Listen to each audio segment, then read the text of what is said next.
5 Financial Tips to Get Ahead Early. It's not exactly the fun you envision having in your 20s and 30s to take control of your finances. That's why in this video we'll show you 5 tips to get ahead financially early. 1. Make a plan, plain and simple. The sooner you establish a financial and personal plan, the higher your chances are of realizing your goals in 10, 20, or 40 years. Generally speaking, nothing will occur until action is taken, and the greatest way to force action is with a plan. Setting financial goals and compiling all the information regarding your current situation, policies, and plans are the first steps in developing a financial plan. 2.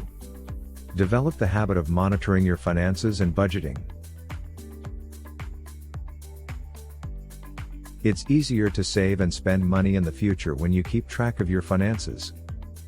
Knowing what comes in and what goes out each month is crucial. Applying a budget is simpler when you are aware of your situation. When you set aside money for expenses, you'll find that you're saving money without even realizing it. 3. Set up an emergency fund. Why do we need one?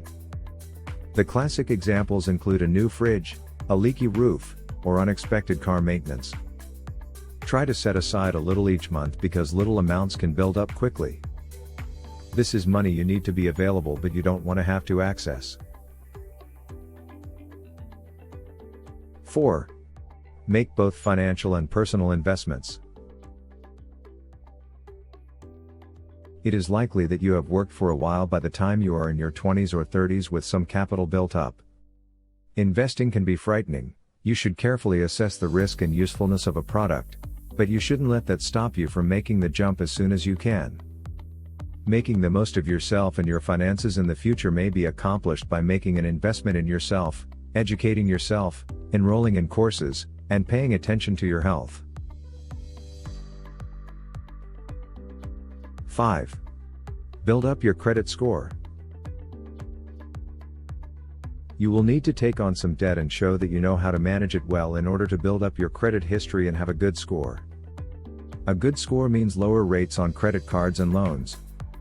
It can help with getting a house as landlords may consider your score before offering a lease or employers may look at it through the hiring process. Never max out your card to a limit that you know will take several months to pay back. It's very easy to fall into a downward spiral, so be careful. I really hope you have enjoyed this video and found it useful.